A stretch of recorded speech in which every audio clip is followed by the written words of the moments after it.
Good evening, ladies and gentlemen. Welcome to William Kazira Alumni Field. Tonight, your Notre Dame Fighting Irish take on the Waterford Mott Corsairs in a battle of two powerhouses. Notre Dame trying to come back from a rough start to the season, open the season 1-2 with a victory over Detroit Central, and then dropping two straight to Lumen Christi and Gibraltar Carlson. Quarterback Sam Stowe has been having a good season so far with 7 touchdowns and 2 interceptions and 473 yards through 3 games. However, on the other side is the other dangerous quarterback, Geno Seats, who leads not only Division II in total yards, but also the entire state of Michigan. The dual-threat quarterback boasts electric speed and a great arm. So not only do the Irish need to focus on their one weakness so far, stopping the run, their secondary needs to stay alert and watch out for the throwing capabilities of Geno Seats. For me, I think the real determining factor here is how hot can the Irish run game get. You've got the dual threat, Ben Liperato and Anthony Tartaglia.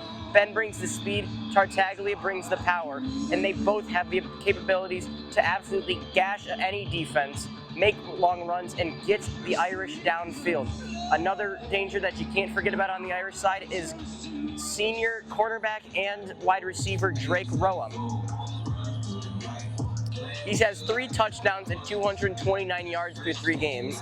On the other side, you have Brody Sink, the Miami of Ohio committed linebacker, moving to wide receiver after the Irish graduated a lot of their superstars that helped them get to that state championship last year. People like Joey DeCassis and Billy Collins, 2 really, really good offensive minds, now graduating, heading to college. Roa and Brody Sink are no stranger to pressure, played with them on JV. They are 2 fantastic athletes. Drake Roa is committed to Central Michigan for baseball. So both of these guys, great athletes, know what they're doing. It's just going to be a matter of can they get hot and stay hot. I talked to Sink earlier today. He said the main detail that they're focusing on today's game is just winning. A lot of their last couple of games, especially Lumen Christi and Gibraltar Carlson, they've been trying to throw in some extensive blitzes and coverages that to sort of shut down any offense. Lumen Christi is defending Division VI state champions.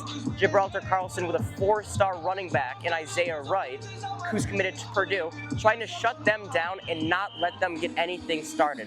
What we started to see in both of those games, the Irish starting to get a little confused, a little mixed up in their signals, and starting to get a lot of agitation on the sideline. Coach Fox, a man who plays with his heart on his sleeve, no stranger to letting his players know how he feels, was getting extremely animated during both of those games. The other issue is this Gibraltar Carlson secondary. Now, Torrey Robinson, Alex Allen, and quarterback Geno Seats all have an interception and multiple pass breakups. Safeties Jordan White and Greg White, the brothers, both have 3 pass breakups. Greg White has 2 interceptions already. And you can't forget about Max Jansen Van Vieren. The senior has 15 tackles, 17 assisted tackles, 11 tackles for a loss, and 6.5 sacks on the season. He's in the top 5 in Division II in sacks. So another issue that the Irish are going to have to look out for. Their offensive line got gutted last year as well. They had Jake Garton and a couple other really strong seniors in there for them. Now with them gone, you've got almost a full lineup of seniors, with the exception of junior Jack Fallon. Typically known for his baseball abilities, he's a big, strong kid, but their offensive line has been allowing Sam to get under pressure a lot recently. So the biggest fear for me for the Irish is, can they be able to get the ball downfield and keep moving to the same pace that Geno Seats is going to be able to move the ball down with? And at the same time, have their O-line be able to give enough stamina and durability to deal with their up-tempo offense and keep Stowe safe and able to get through his progressions and his reads to get the best pass downfield.